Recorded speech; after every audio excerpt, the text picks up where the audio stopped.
Mas agora a gente vai a Toronto, voltar a conversar com o Fábio Seixas, que está no nosso QG, na cidade dos Jogos Pan-Americanos. Fábio Seixas, bem-vindo ao Redação. Olá, André. Olá mais uma vez. Agora um bom dia para o Carlão, presença mais que especial aí no Redação. Então, André, como eu falei aí no último bloco, você conhece esse rapaz aí, André, que vai aparecer aí na sua tela? Ele vem sendo alvo de grande controvérsia aqui em Toronto. Esse é o Kanye West. Kanye West é um rapper americano, enfim, famosíssimo, e famoso não só pelo que faz na música, mas também pelas polêmicas que cria. E a mais nova polêmica é o fato de o Kanye West ter sido chamado como grande atração da cerimônia de encerramento dos Jogos Pan-Americanos de Toronto, que acontecem no próximo domingo. Eu mostrei aqui para vocês, mostro de novo a capa do Toronto Sun, fazendo um trocadilho aqui, né? E a pergunta que vem logo aqui abaixo: o que aconteceu? Não conseguimos encontrar nenhum canadense? Tem um artigo que é tão furioso dentro do jornal que chega a ser engraçado. O autor ali pergunta sobre cantores canadenses que poderiam estar fazendo a cerimônia de encerramento. E pergunta onde estão esses cantores. Ele cita ali Celine Dion, Alanis Morissette, Neil Young e até o Justin Bieber, enfim, um astro pop aí da juventude.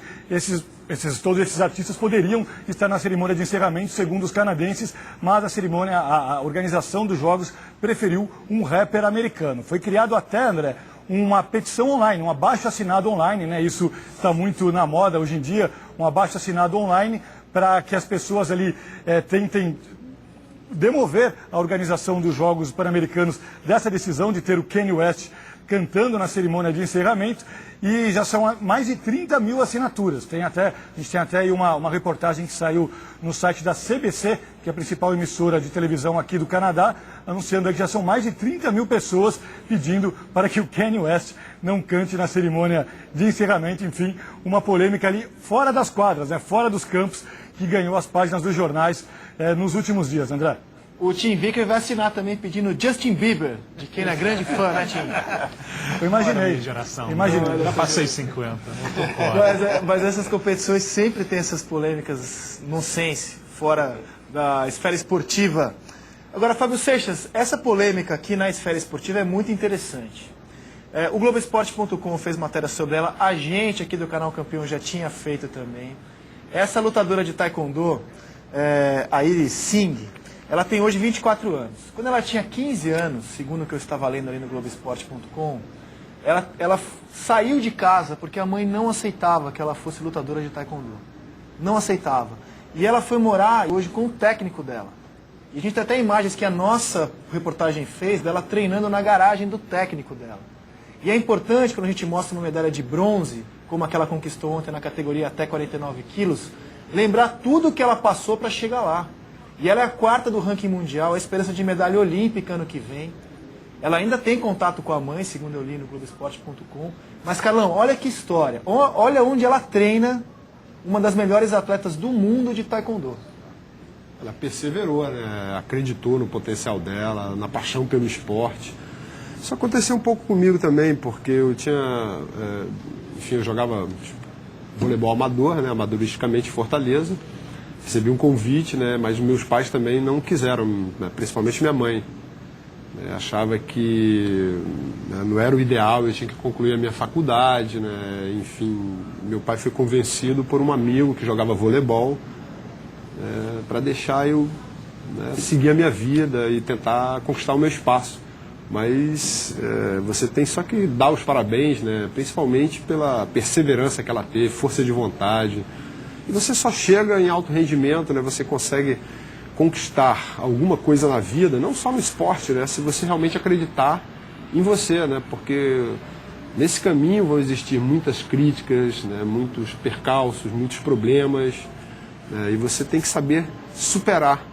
Né? E a superação dela, né, nos deixa realmente orgulhoso. Mas esse tipo de história é muito mais comum com mulher do que com homem. Luta, mulher, a mãe não aceitava. Mas esporte em geral. Eu acho que nos 21 anos que eu estou aqui no Brasil, eu estou vendo mudanças no papel da mulher na sociedade brasileira, o que às vezes gera uma reação contra. Então tem mais barreiras para a mulher se expressar, se desenvolver. Então realmente ela está de parabéns, e tomara que os pais dela está repensando os seus conceitos. Mas você agora. disse uma coisa, Tim, e é verdade, não é só para a mulher, é para o homem também. Se bem que a historinha no pique que eu vou contar é de um grande ídolo do esporte brasileiro, mas o pai gostava, o pai era o técnico dele. E treinava numa academia, já que você conhece São Paulo, é bem no centro de São Paulo, na rua Santa Efigênia, que era uma academia. Eu falei, nossa, mas como é que um homem desse pode... Não que não tivesse recursos, mas aqueles recursos básicos. Foi lá que ele punchball e aprendeu a mãe dela. Quer dizer, são histórias, quer dizer, não tinha nada sofisticado para ajudá-lo, mas que ele se superou. É uma história de superação. E a nossa reportagem vai voltar de Toronto com uma pauta grande, com uma lista grande de histórias para contar, de quem vai defender o Brasil nos Jogos Olímpicos do ano que vem. Não é isso, Fábio Seixas? O que mais você nos conta direto de Toronto? Não, com certeza, André. Só sobre o caso da Iris, acho que é um caso bem representativo de como funciona o esporte brasileiro. Acho que por mais que a gente esteja acompanhando nos últimos anos ali uma grande injeção de dinheiro público no esporte, e não por acaso o Brasil é terceiro colocado no quadro de medalhas e vai terminar assim, a gente ainda vê casos como o da Iris, que treina na garagem do técnico Diego Guimarães, lá em Itaboraí, e que por esforço próprio, né, por vontade própria, conseguiu essa medalha de bronze aqui. É mérito dos dois, né, dela e do técnico, esse bronze aqui em Toronto. Passando aqui pelos jornais, André, para a gente dar um panorama de como o canadense está acompanhando esses Jogos Pan-Americanos. Olha só, no sábado e no domingo tivemos alertas de calor aqui em Toronto. E os alertas são até engraçados para a gente. Chegam e-mails da prefeitura com recomendações, por exemplo, frequente lugares com ar-condicionado, vá ao shopping center, né? Isso veio para a gente no domingo. Temperatura por aqui, André. 32 graus. É o que destaca aqui o Toronto Sun. 32 graus para o canadense, isso já é o suficiente para um alerta de calor e para mandar as pessoas irem para shopping centers, onde elas estão ali abrigadas com os recursos do ar-condicionado.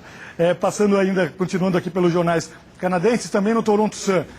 O destaque aqui para a ciclista Monique Sullivan. Ela conquistou 3 medalhas de ouro no ciclismo, e isso explica muito porque o Canadá está em segundo lugar no quadro de medalhas e os Estados Unidos não disparam, não deslancham.